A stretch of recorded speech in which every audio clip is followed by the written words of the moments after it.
Find the area of triangle whose vertices are A 5, 2, B 4, 7 and C 7, -4. Let x1, y1, x2, y2, x3, y3. Formula of mod x1 into y2 minus y3 plus x2 into y3 minus y1 plus x3 into y1 minus y2 of mod. We can substitute all the values in the formula. Okay, here see y3 is minus 4.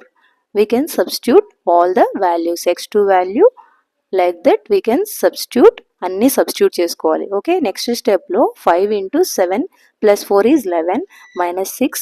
Okay, అలా substitute చేసుకొని వెళ్ళండి. Half into 5 11s 55.